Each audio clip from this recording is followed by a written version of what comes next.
Hello, this is Van Morganti. I am going to talk about mountain biking, dirt biking, and motor skills, sportsmanship, and personal responsibility. So this involves goals and everything. So for mountain biking and motocross, I always have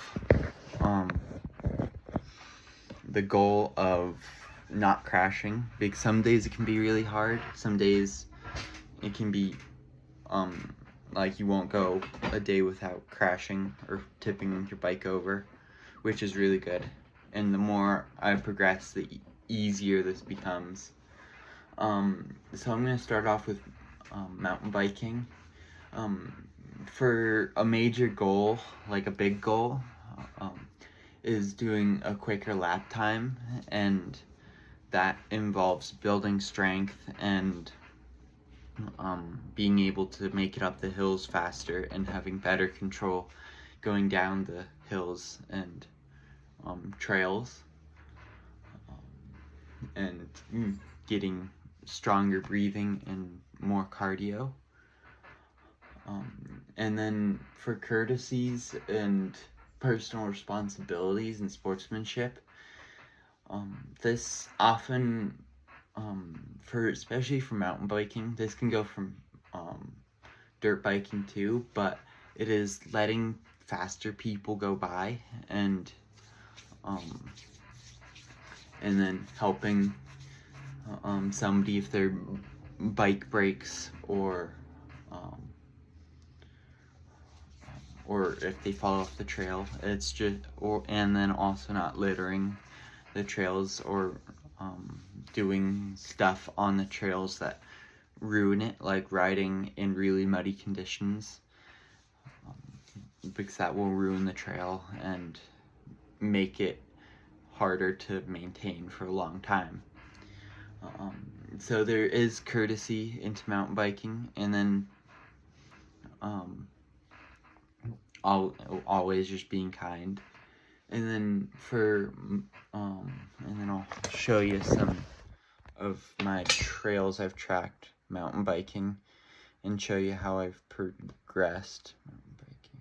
Let's see, what was this one?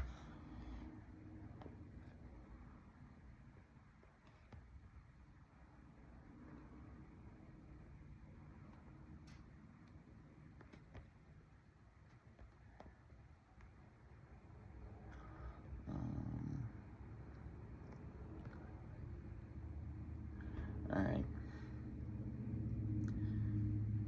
So here's one that I did.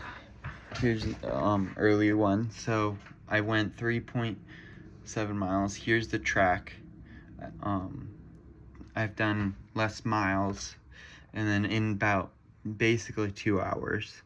My average speed is 1.75 miles an hour, and then calories 781, and then training load 333, which that's an arbitrary number, but you can see how harder the trail is, and then how much I more rode. That isn't how much I put in, but how much physically the trail is. And I mostly go by average speed and total time per distance. And then I'll show you a more recent one for mountain biking. Let's see. So this one is 11 miles in pretty much around 2 hours, a little bit more, but my average speed is 5.3, which is a lot more, and along with a lot more distance. And then my calories is a lot more, and then a lot more elevation, and right around the same time. So you can see how I advanced and got better, and did better, and I'm still getting better. Like I forgot to record it, but a couple days ago I probably did the best ride. I'll probably maybe share another report sometime soon of how I've progressed in mountain biking. But next is dirt biking, and that's also not crashing. And then with dirt biking, it's more of, mountain biking, you do the same, like you want to hit this jump, be able to hit this jump, and then you work up to it. But with dirt biking, you do the same, but it's more about improving the handling and skill, like using the clutch, throttle, and brakes, and shifting right. It's definitely takes more motor skills, and especially I notice this a lot with dirt biking more than mountain biking. You need a good night's rest before and after, for that matter, because it just takes so much more effort. Even though my watch doesn't think it takes more effort, it does. And that's often because my bike is just much more heavier. It's like 250 pounds, and we're maneuvering that through rocks and ruts and logs and stuff like that. And often I have like 30 to 40 pounds of gear on.